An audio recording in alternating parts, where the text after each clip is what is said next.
The anime begins with a man named Seth and a woman named Alma heading to Cashley and Merlin using their flying house.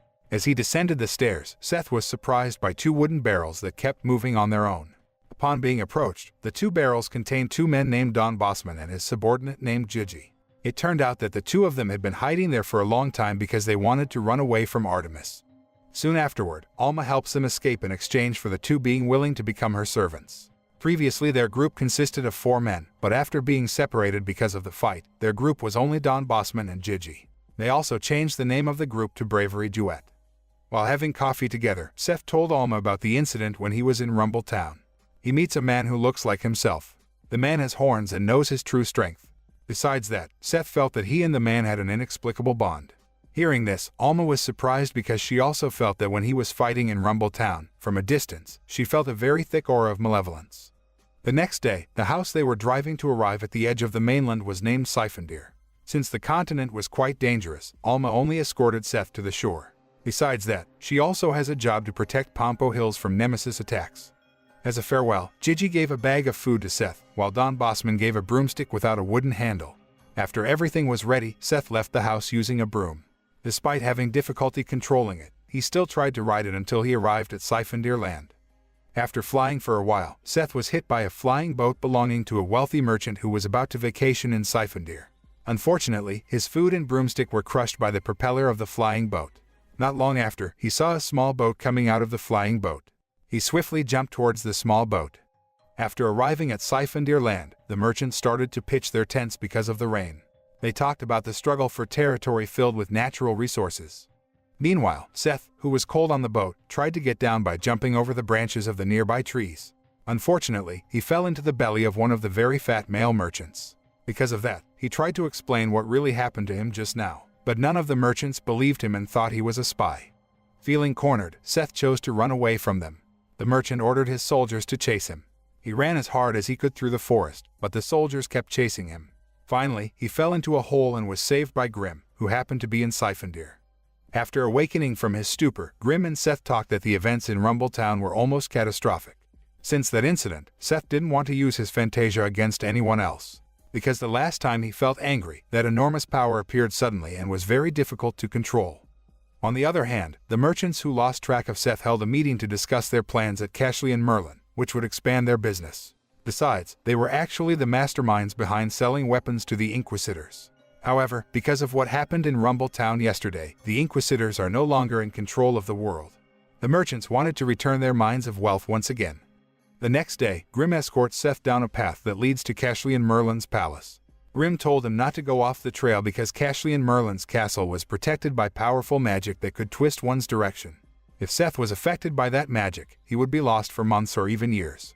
Seth began to walk through the forest until he finally managed to arrive at Cashley and Merlin's palace. There, he saw people who were cursed living, mingling with normal people, without any discrimination, like in Rumble Town. While looking around, Seth heard the sound of crowds of people. Out of curiosity, he approached the crowd of people. Soon, there were 2 men on horseback passing through the crowd. He asked one of the residents who the 2 men were. They even thought he was weird because they didn't know the famous witch knights named Mordred and Sagramore. Unexpectedly, Seth saw the presence of a woman named Melly in the crowd. After seeing him, she immediately turned around and left him. She was still angry that he wouldn't take her on this trip. After that, Seth decided to go to the night registration building and ask the female receptionist the information about Radiant. Unfortunately, she had no information about it. Even the current magic knights weren't looking for it anymore. Right now, they were more focused on dealing with the Nemesis. She said the information about Radiant might have been in the historical records stored in the palace library. But to enter the palace, Seth had to have court connections or become an official palace member. Hearing that, he tried to register as a witch knight, but she immediately rejected him for no reason. After that, the guards dragged him away from there. Shortly afterward, Seth went to the middle of the forest while feeling confused about what he would do next. Unknowingly, he was standing under the statue of the Knight Merlin, the legendary witch of the continent. Although useless, he tried to ask the statue what he should do. Soon, a man named Mier appears. He confesses that he has the skills to sneak into palaces and has him disguised as a plant. Seth, intrigued, finally followed Mier to discuss their plans in a stable. On the way, Mier says that Merlin is just an old hermit, a rogue who smells as dirty and has a disheveled appearance. At the same time, they heard the sound of the palace trumpet, which was blown above the tower. Hearing this, Mier had to rush to take Seth to the stables. Arriving at the stables, Seth is kicked in by Mier and given a saddle and a password. In the cage, he is called by a woman who asks him to put the saddle on the body of the animal he will ride. The woman also gave him a magic stone, which gave rise to a cloak commonly worn by knights. When leaving, Seth was asked to leave his bag in the stables. After everything was ready, they flew to where the Nemesis appeared and intended to fight them. In the sky, there are already many other knights who will go there. While in the air, the woman introduces her name, Akoho, a witch knight training student, and the animal they ride is called Dracoon. Arriving at his destination, Seth was surprised by something he had never seen before. Akoho explained that it was the creature they would fight called Spectral Nemesis. It was enormous and even bigger than the Nemesis he had seen before. According to Akoho, there has been no effective attack against the creature. On the other hand, the group of knights was devising a strategy. Afterward, the group, led by Branguar, began to launch their attack. But as Akoho said, neither attack worked. It made Seth feel awkward because the Nemesis in front of him had a different structure. It didn't have an eggshell, its shape only consisted of an array of light. While Seth was observing his surroundings, he suddenly hit one of Spectral Nemesis' tentacles, knocking him down. Luckily, Seth managed to land safely on a field, although he was hit by Akoho. While in the fields, he had heard some complaints from the farmers who were ready to harvest their wheat, but now their fields were switched by the attacks of the magic knights. Seth could not bear to run to block the next attack. Finally, Akoho, who saw it, was touched and decided to help his plan to minimize the damage to the wheat field. Unexpectedly, the power of Fantasia released by Seth was overwhelming. Even without realizing it, he got sucked into the nearby Fantasias, causing the Spectral Nemesis to instantly disappear by itself. After the battle was over, Branguar and his group gathered. Some blamed Akoho for using magic on the mainland without asking permission first. Not long after, a woman named Queen Boudica appeared. Seth muttered that the size of her body was very large. The queen said she was there to see Spectral Nemesis in person, but she was too late because the creature had already disappeared. One of the male residents complained that they often saw Dullahans appearing in the village at night. The villagers were terrified every time they saw the creature walking with its own head in its hands. The arrival of the Dullahan is accompanied by the appearance of Spectral Nemesis. After hearing that, the queen returned home and was followed by a group of magic knights. Meanwhile, Seth, who saw Grimm's presence, chose to stay longer because he wanted to see Grimm. After the group left, Seth approached Grimm asking why he was posing like a scarecrow. Grimm said he wanted to gain something while keeping his distance from the world. He also said that he needed Seth's help to retrieve something from the palace. After that, Grimm took out a green cobblestone, which could store the memories of its owner. He wanted another stone that was stored in the palace library. Seth said he wanted to help him. After all, Seth felt he owed him a lot. Soon after that, Grimm gave information about the inn that Melly and Doc lived in. In the evening, Seth went straight to the inn said by Grimm to meet Melly and Doc. Once there, Seth apologizes to Melly for leaving her without any notice. He tried to explain why he did that, but she still asked him to leave her. All night Seth waited outside the inn in the rain. He thought about Melly's attitude earlier. Meanwhile, Doc, who felt sympathy for him, came out and explained what little he knew, why she was behaving like that. After that, Doc went back inside, leaving him hungry and cold outside. Finally, Seth returned to the stables that Mier had shown him. Arriving at the stables, he sees Akoho training with Dracoon. The practice was interrupted when Akoho saw Seth standing in the doorway. Seth asked about the whereabouts of his bag earlier, which he had left there. Apparently, his bag is being used as a sleeping pillow by a woman named Lulu, who is in charge of taking care of Dracoon. He told Akoho that he wanted to enter Cashlian Merlin's palace to find information about Radiant in the archives that might be stored in the palace library. Hearing that, Akoho said she was willing to help him find information about Radiant. On one condition, he had to teach her defensive magic. Moreover, she advised him to stay in the stables for a while and sleep with Dracoon. At night, Seth always dreams about something strange. He often dreamed about a secret passage within the Cashlian Merlin palace as if he knew very well about the palace. Not long after that, he woke up and saw Akoho talking to Mordred.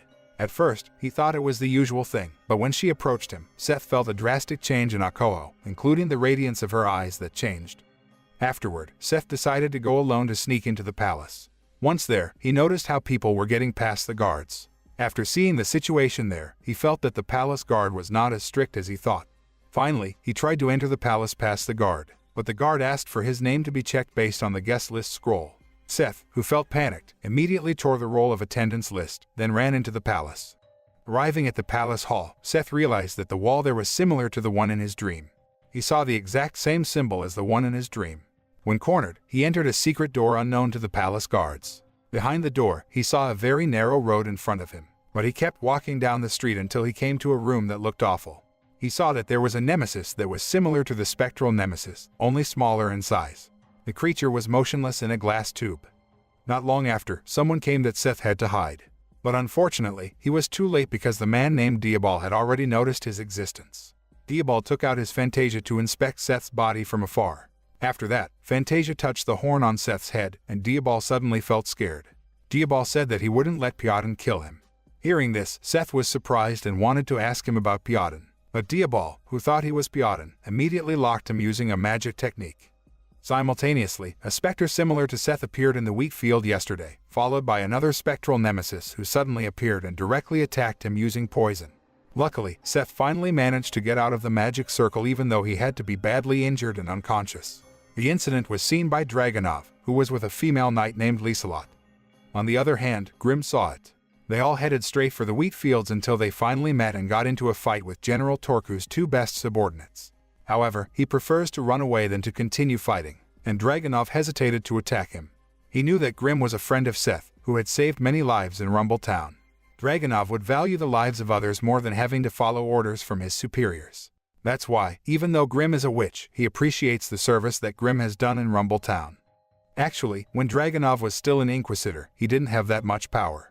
But after being appointed as Thaumaturge, he suddenly got a magical power different from magic because his power was still very mysterious. On the other hand, Grim was teleporting to his base. Even though he escaped, he received injuries from the fight earlier. However, he can remove the wound using his healing magic. He was assisted by his subordinate, a man named Leogon, in cleaning the blood that fell on the floor. After that, Grim planned to start his journey towards Siphondir and cross it from the starting point. In the palace's secret room, Seth, unconscious, was approached by two mysterious light figures. In his subconscious, he recalled all the events he had experienced, starting from his meeting with Alma, Meli, Hamelin, and Piotr. After that, a one-eyed black ball appeared. He thought that the ball was part of him.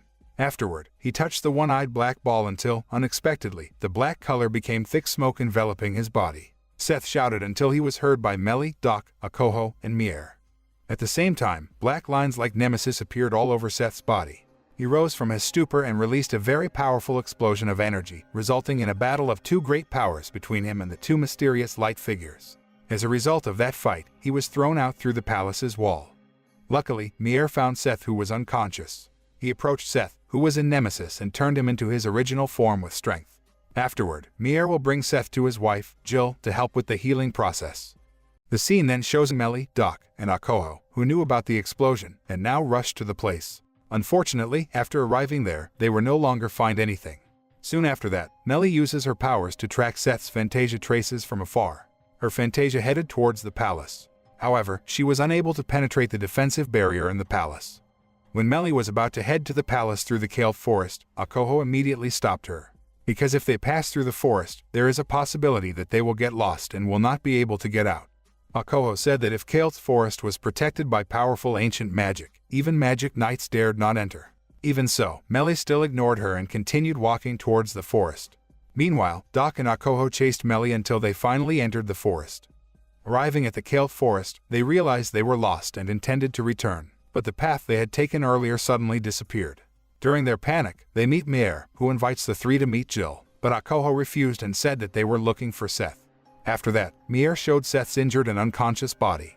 With that, they were all willing to come with Mier to meet Jill.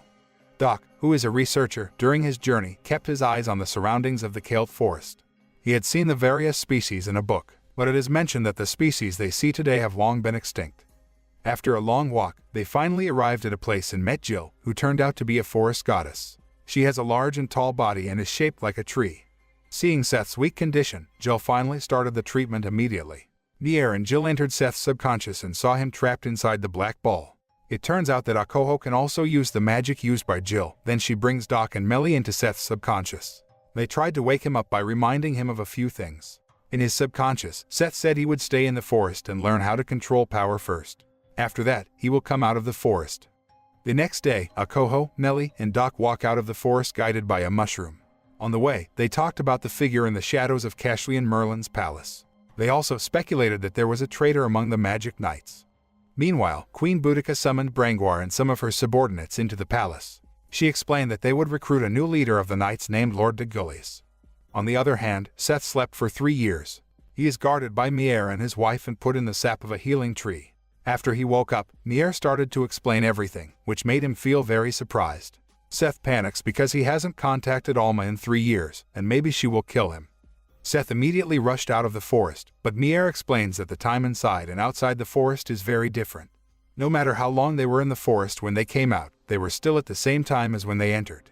Hearing that, Seth became calmer. He instead asks Mier for help to teach him how to control his huge fantasia. Mier agrees to start training. He asks Seth to catch him.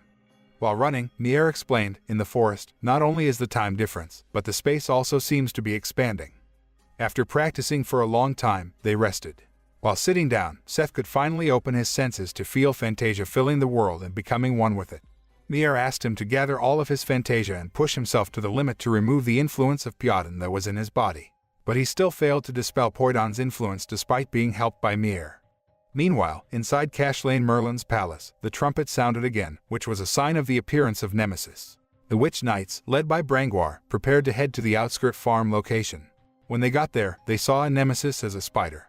Not long after that, Lord de Gillies slashed the Nemesis to shreds. It made Brangoire feel annoyed that his plan to defeat Nemesis had failed.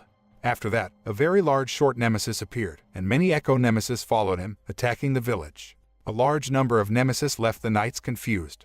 Even Brangoire, who became the leader, couldn't do anything. Meanwhile, Akoho, who saw the incident, took out the last of her strength by using magic, took over the leadership of Brangoire by force, and made herself the center of control over the witch knights. Her move actually managed to defeat Nemesis. After all that was done, all that was left of the village was the destruction of the fields. At the same time, mysterious people came who were sent from rich merchants who gave the villagers 2 chests filled with gold to rebuild their village. Inside the secret room of the palace, Diablo was dealing with 5 mysterious figures of light. One of the figures of light reported that if merchants from across the country began to enter Cashlein Merlin, they discussed taking action to expel the merchants. Besides that, Diablo asks about the progress of Seth's search, but the figure of light still can't find him. On the other hand, Seth was still training to control his strength. Slowly, he began to succeed in doing so. But it turned out to be difficult because sometimes if his body started to get tired, the darkness would return to cover his body. Luckily, Mier wants to accompany him to train. Moreover, Mier can also neutralize his condition. While taking a break, Seth asks who Mier really is. Mier replied that he was a fairy who was the last in the world. Hearing this, Seth just knew that the fairy was real. As a fairy, Mier can change shape and use fantasia to survive. Seth also said that he sometimes feels immersed in fantasia, whether he is a fairy. Hearing that, Mier laughed out loud because there was no way Seth, who had scary powers, was an elf. After that, Seth returned to training but lost his body again. He began to recall the image of the people who had accompanied him. Because of that, he also has the strength and determination that can be used to control his fantasia, which has been out of control.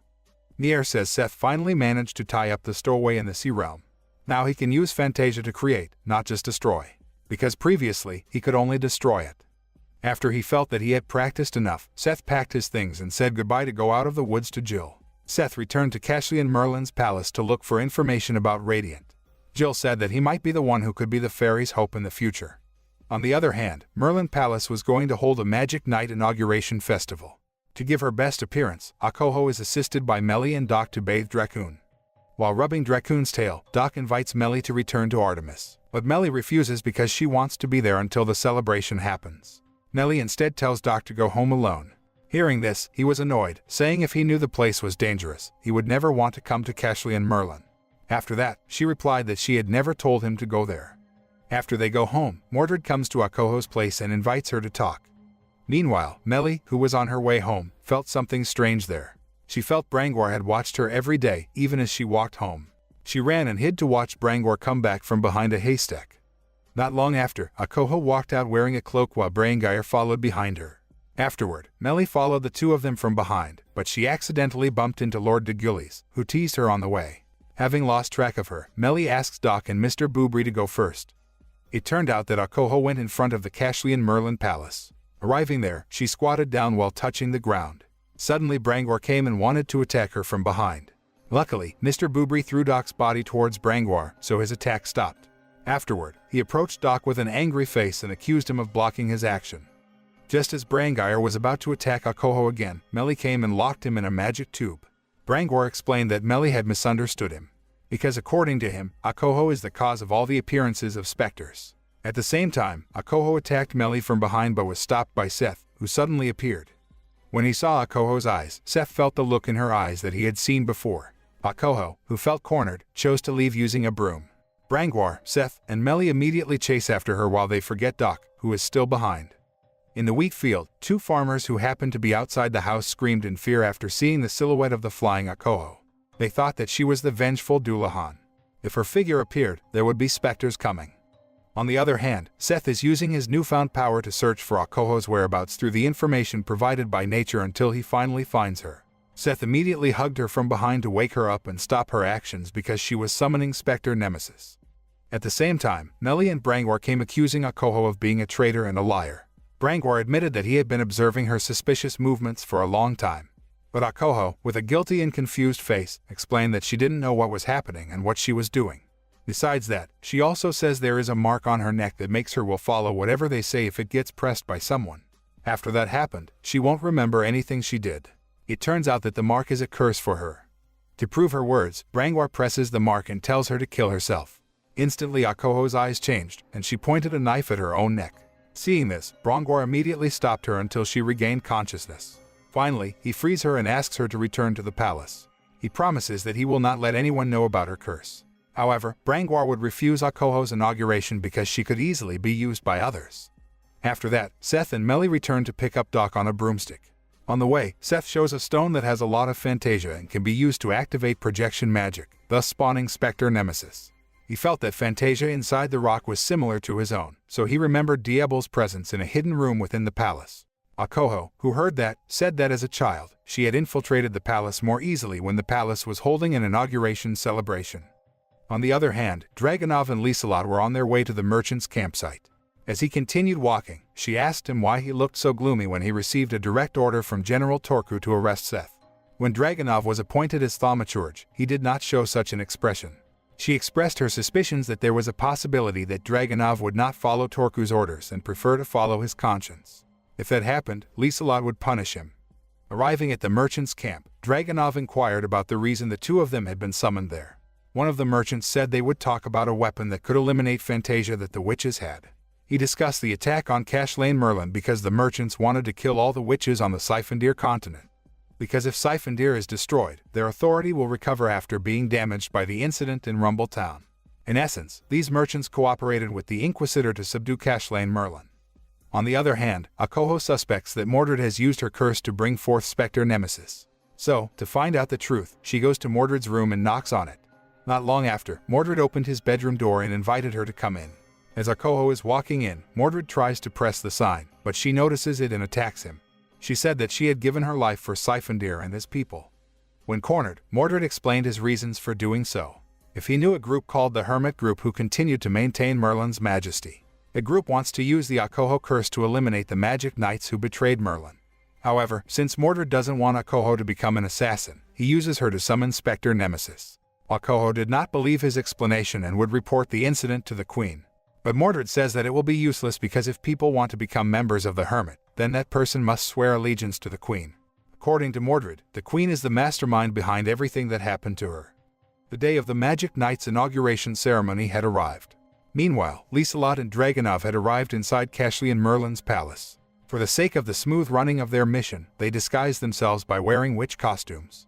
On the other hand, Seth and Doc sneak into the palace library. He asks Doc to find out about Radiant and the items Grim ordered. Meanwhile, Seth will find an entrance to Diablo's hideout. When the sacred inauguration began, Akoho stated clearly in front of all those present that it was the queen who had controlled the Nemesis Spectre and led a group of so-called hermit followers. The group's headquarters was in the heart of the palace. Hearing her accusation, the Witch Knight leaders started to get angry, including Lord de Gullies, who immediately drew his weapon and jumped to slash her. Luckily, Brangwar came and resisted Lord de Gullies' attack. He said that what Akoho said was the truth. He agreed with what his students said. During the commotion, one of the guards suddenly fell in front of the queen with his clothes torn and his body covered in wounds. The guard said the Inquisitor had attacked them. Hearing this, Queen Boudica lifted her sword and drew it on the floor. She said that this is the day when they must strengthen their bond as the people of Siphondir. The enemy has set foot on their land, and the blood of their brethren has been spilled. Once again, she raised her wand and invited everyone to destroy the arrogant Inquisitor. She will take care of the internal affairs of Cashlein Merlin's palace after this battle. Meanwhile, in the forest of Caelt, Mier, Jill, and their unborn children seem to be living in peace. Suddenly Mier senses something bad will happen, so he says goodbye to peek outside the forest. But only a few steps away, he stopped and looked back at his wife and future children once again. After that, he really left the forest. In the Cashlein Merlin Palace, there was a commotion among the residents. They all panicked at the arrival of dozens of large ships from the Inquisitors flying above Sifondir's sky. The guards directed them to go to the dungeon to minimize anything bad. After that, the guards headed to the battlefield. On the other hand, Melly saw the palace troops about to fight. Just as she was about to leave, Dragunov suddenly came and stopped her. Melly is brought by Dragunov to inquire about Seth's whereabouts. On the other hand, the Inquisitors led by Santori and Almana were ready to attack. A woman named Veron said they dared to attack Sifondir and Cashlein Merlin because they had a tool given to them by rich merchants. The tool can eliminate Fantasia, the main power witches possess. While waiting for the message sent by the Inquisitor, the thaumaturges continued their conversation. In front of the palace, the messenger had arrived. The witch knights led by Queen Boudica accepted their arrival. The messenger said they were the people appointed to carry the message of peace. The Inquisitor wanted the entire population of Sifondir to surrender. They read out 5 reasons why the Inquisitor came with a full army, where 4 of them are slander that is not proven true. Hearing this, Queen Boudica confirmed that she was the queen of the region. She asked the messengers to bow down and relay the message she was about to say. She wanted them to go back to their mother. Otherwise, their corpses will be piled up as high as the sky. Afterward, she got angry and threw the messenger carrier flying back into the face of the Inquisitor's army.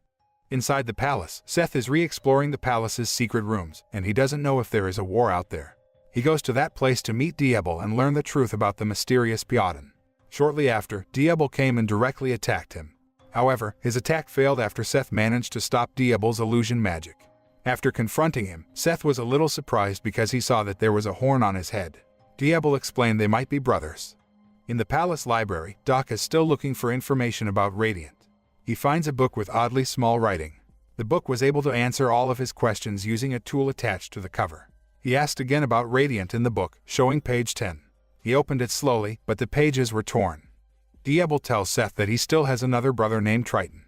Besides that, Diablo said that he did not know who Piotr was and what he was after. He only knew that Piotr was a fantastical creature. Diablo said he was once captured by the Inquisitor and sentenced to death, but he was saved by Piotr. However, the longer he was with Piotr, he felt that he was only used as a fighting tool by Piotr. One day, Diablo followed Piotr, but he lost track at the Vivicine. There, he even met a witch named Triton, who had the same ability. Diablo tells Seth that a witch is generally created because they survived contact with Nemesis, so it doesn't pass down to his family. But unlike Diablo and Seth, according to him, they are both direct descendants of a witch who can produce offspring of a witch as well. In other words, they have been witches since birth, very different from the other witches. And that's why the Inquisitors desperately searched for and captured the horned witches. Those who have been witches since birth have the power to change the world. The scene then shows in the battlefield where Queen Boudica said they would not share their land with strangers, just as Merlin had done. Akoho, who saw the queen was at the forefront, asked her to back off. However, the queen refused and said that the front line was the safest place. She learns that her army is treasonous and provides information to the Inquisitor and the rich merchants. The angry queen uses the memory stone to bring out the kings of the past and help her fight the enemy. Simultaneously, dozens of Inquisitors' large fleet ships came forward to attack, but the queen brandished her wand. Instantly the sky darkened and filled with black clouds that emitted lightning to destroy most of their fleet of ships. In an instant, the ships fell and were out of sight. Seeing that, the members of the Witch Knights felt happy and excited. Some of them even advanced to the front line to enter enemy territory. Suddenly the flying witches fell, and magic attacks couldn't penetrate where the Inquisitors were. It happened because they had a tool to wipe Fantasia within a predetermined radius. Knowing that, Akoho tried to tell the Knight leaders not to send more troops, but no one believed her words. Even Mordred, Sagramore, and Lord de Gillies continued to move forward. Seeing this, Akoho decided to follow them. On the other hand, Diablo and Seth were still having a conversation. Diablo explained that he was hiding in Cashlein Merlin because he had been tortured and had run away from the Inquisitors. But the previous reason he was arrested was because Piotr handed him over to the Inquisitor. After escaping, Diablo blinded his eyes because he knew that Piotr could see through Diabol's eyes. He hid there because the palace was protected by ancient magic, so any magic that came from outside could not enter it. Hearing that, Seth took Diablo to find out about their whereabouts. He agreed and was taken to the witching realm by Seth. When he entered the magical realm, Diabol was surprised because he thought that the realm was just a legend. There, Seth tried to call Mier to ask something, but after calling him several times, he never came. Instead, Seth heard Akoho's voice telling him that a war was going on outside. The Inquisitor had attacked them. After getting that information, Seth finally decided to bring Diabol back to the realm of the world. He invites Diabol to help him fight the Inquisitor's attack, but Diabol refuses because he fears Piotn's presence. Diabol simply gave a stone and gave it to Seth to put it in the enemy base. Meanwhile, Diabol will summon Spectre and Nemesis. Hearing that, Seth agreed, then left and said he would return to meet Diabol after the war was over. Shortly afterward, Seth kept running through the halls until he finally got outside and saw something horrific. Suddenly Mr. Boobry approached him and told Melly's condition. Knowing its meaning, Seth immediately ran and looked for her whereabouts. But on the way, he was stopped by Dragonov, assigned to arrest him. On the other hand, Modred, Sagramore, and Lord de Gulies arrived aboard the merchant's ship. They went to that place by order of Queen Boudica. But that was just an excuse used by Mordred to be able to bring the two best troops so that the merchants could weaken Cashley and Merlin. After saying that, a merchant grabbed Mordred's shoulder and thanked him. It turned out that the merchant was his biological father. Soon afterward, the merchants caught Akoho, who followed them while using the net. Brangor told the queen that many of their troops had died on the battlefield, while they cannot hurt the enemy at all. On the other hand, thaumaturges began to expand the radius of Fantasia's erasing machine. This caused the forest to dry up, including the Kale forest. Mier, who saw it, felt very angry, especially in the dry forest there was his wife and future children. On the other hand, the queen began to realize the source of their defeat was because a machine tried to run and continued to break through the enemy troops. Even though her body continues to be fired upon by the cannon, she keeps running and targets Fantasia's erasing machine to destroy it. Unfortunately, just as the queen was about to arrive, Suntory managed to stop her with the power of a miracle. In front of the queen, Suntory arrogantly said she was more stupid than her troops because she kept running and let her body be attacked. Unexpectedly, she stood up again and threw the shield, causing the machine to crash and stop. That incident made Thaumaturge panic. Because along with the cessation of the machine, the magic power of Fantasia will return again. Suntory, who saw that, was angry and immediately attacked the helpless queen. Arrogantly, Suntory said that their victory was guaranteed by kidnapping the queen. While on the ship, there was a fight between Sagramore and Mordred, while Lord de Gulies fought a male merchant named Christorm. Because of his cunning, Mordred managed to stab Sagramore right in the head so that he was killed. Mordred tells Akoho that his curse is he has no emotions. After saying that, he stabs Dracoon, suppressing Akoho's curse and telling her to jump off the ship. On the other hand, Dragonov and Seth were walking in the middle of the forest. He tells Seth to follow him if he wants the war to end. But when they reached the hill's edge, Seth again saw an even more terrifying sight. Even Dragonov, who was currently looking at him, felt extremely surprised. Dragonov assures Seth that he will stop the war. Shortly after, Dragonov shot his arrows into the air and gave information if the Horned Witch had been caught. With that, the war suddenly stopped. Seth was escorted by Dragonov, walking through the crowd of witches. But Seth instead received insults from the knights and residents of Siphondir as if he was the one who was the most guilty of that incident. However, when Seth connected with the Spectre Nemesis, he restrained it from minimizing the damage. Dragonov realized that too, but still, Seth chose to accept whatever people said about him. Just as Seth gave up on the situation, a very large warship appeared behind the black clouds. Seth and Dragonov were shocked, especially Dragonov. He hopes that by bringing the Horned Witch, he will stop the war. But it turned out to be all just a mistake. The warship fired many cannons toward the palace, though it didn't work due to the ancient protective magic. But still, the shock caused by the attack made the residents feel more panicked. Some of the witch knights who wanted to help were even stopped by Veron by using her bell power to turn humans into stone and turn them into dust. Seth, who saw what happened, was angry with Dragonov for breaking his promise, but Dragonov could not answer. He felt that he had been betrayed by General Torku. Seth decides to be directly involved in the war, while a guilty Dragonov chooses to help him go to the battlefield where Suntory is. When Dragonov is surrounded by other Inquisitors, two men from his former subordinates appear. They will give their allegiance to him. On the other hand, the Witch Knights informed their leader that something at high speed continued to move from within the palace toward the center of the battlefield. Meanwhile, Seth, heading to the battlefield, continued to attack the Inquisitor soldiers one by one. The goal is to face Suntory. Seth fought him using demon mode, which he could already control. But in the middle of the fight, they were surprised by something suddenly appearing. It was Doc, who was in black armor. He tells Seth that he managed to get all the memory stones that Grimm wanted. But when Doc is about to leave, he is almost found by the guards, so he hides in the armor. However, the memory stones he took suddenly turn on and alternately take over the armor's movement. After that, Suntory launches an attack on Seth and Doc, but Doc managed to stop him with just one hand. Not long after, a fight broke out between them, making Suntory cornered and fall asleep. On the other hand, the Inquisitor's army surrounded Queen Boudica, who was guarded by the exhausted Brangoire. Afterward, Doc comes in his armor and intends to take the queen to a safer place. However, before he had time to do it, Veron came and pretended to be a lost child on the battlefield. She launched an attack, and Doc managed to avoid it. He tries to attack Veron with full strength, but when his sword passes through her magic circle, everything turns to stone and just shatters. The armor occupants continued to look for gaps to penetrate Veron's circle. Suddenly, Doc told them to stop because he had an idea. At first, the occupants of the armor don't want to do it, then he bites their memory stone, so they are forced to stop. And for the occupants of the armor to obey him, Doc must threaten them by swallowing the memory stone. He asks the occupants of the armor to take out all of their biggest fantasias at once. On the other hand, Seth and Suntory still fought while giving their all. As Seth struggled with Suntory's growing body, he took out a projection stone and summoned Diabol, who instantly came out in spectral Nemesis form. However, because Suntory already knows the secret, he can instantly eliminate Spectra.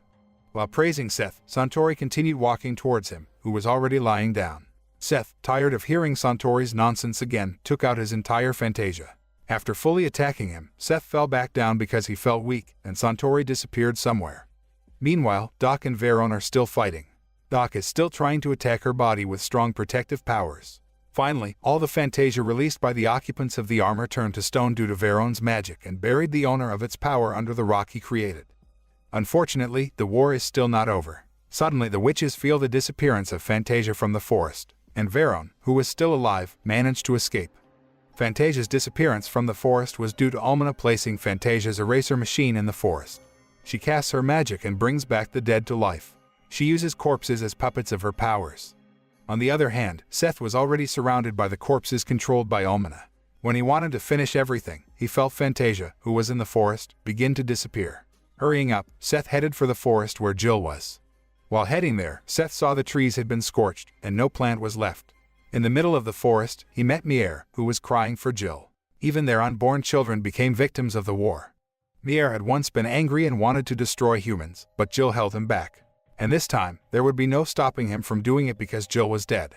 The enraged Mier turned into a giant, and at the same time, the shackles on Seth's body shattered, causing him to lose control again.